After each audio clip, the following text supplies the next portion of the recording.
Assalamualaikum warahmatullahi wabarakatuh. Perkenalkan, saya Fatma Melia, mahasiswa Institut Setiami dari Kampus Pusat, Fakultas Ilmu Administrasi, Prodi Ilmu Administrasi Publik, Konsentrasi Perpajakan, dengan NPM CA2011100421 dan kelas A42001D.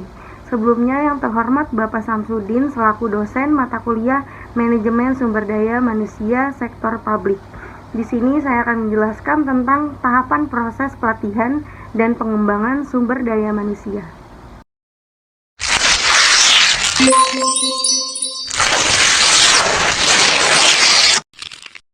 Pelatihan dan pengembangan sumber daya manusia adalah suatu kegiatan untuk meningkatkan kapasitas sumber daya manusia untuk bisa menjadi sumber daya yang berkualitas, baik dari segi pengetahuan, keterampilan kerja, dan profesionalisme yang tinggi dalam bekerja, agar bisa meningkatkan kemampuan untuk mencapai tujuan-tujuan perusahaan dengan baik.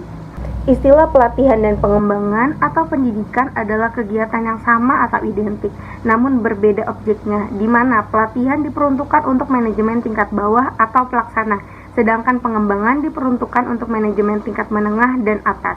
Selanjutnya dikutip pendapat tentang pelatihan dan pengembangan.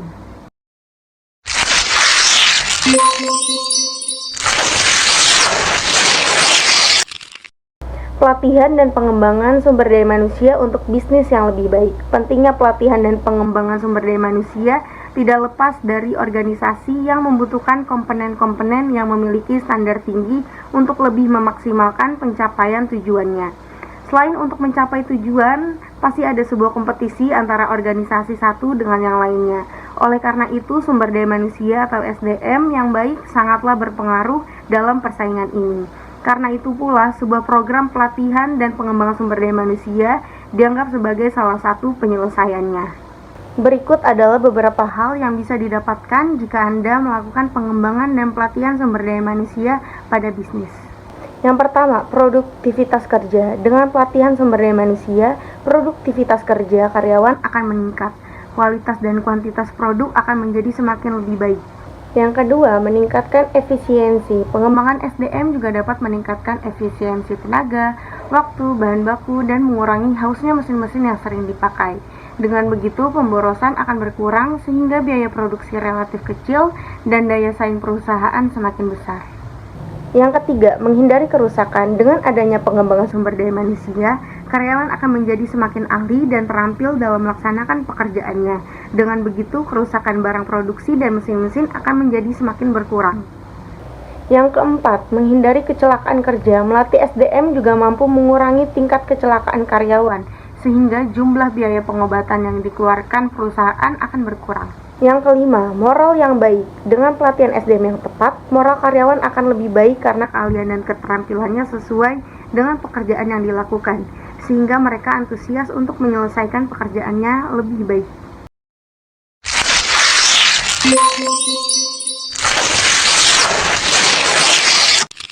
Selanjutnya, manfaat pelatihan dan pengembangan sumber daya manusia.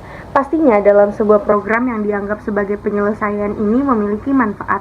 Adapun manfaat dari program pelatihan dan pengembangan ini antara lain meminimalisir kecelakaan kerja, meningkatkan loyalitas sesama anggota, menekan tindak kinerja yang buruk, mengembangkan kepribadian yang baik, dan menambah wawasan.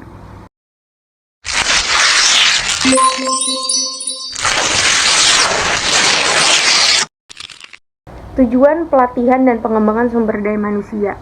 Tujuan pertama, untuk menyingkat waktu seorang individu dalam belajar menjadi individu yang lebih baik. Yang kedua, menanamkan profesionalitas seorang individu, memastikan individu telah mengerti teknologi yang mutakhir, membuat individu lebih berorientasi pada kelompok, dan menambah kemampuan individu.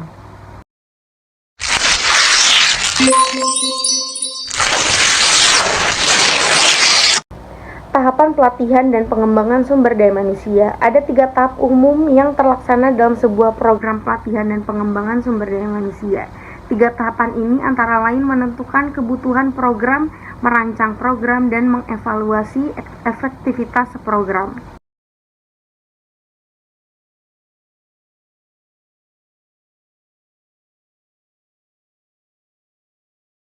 Tahap kedua atau tahap pelaksanaan. Di tahap ini kita akan melaksanakan program sesuai rencana. Namun jika rupanya memang program ini dibutuhkan, maka penyelenggara harus bisa merancang program ini agar bisa disesuaikan dengan tujuan utama dari program ini. Tahap ketiga atau tahap evaluasi. Di tahap ini kita akan mengetahui apakah program yang telah dilakukan berjalan efektif atau tidak. Tidak hanya itu saja, evaluasi juga dilakukan untuk mengetahui kekurangan program tersebut dan belajar dari kekurangan itu.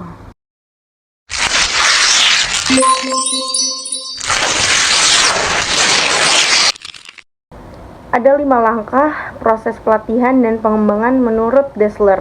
Yang pertama, menganalisis kebutuhan pelatihan. Yang kedua, merancang keseluruhan program pelatihan. Yang ketiga, mengembangkan, menyusun, dan memberi materi pelatihan. Yang keempat, mengimplementasikan atau menerapkan program pelatihan. Yang kelima, menilai atau mengevaluasi efektivitas materi.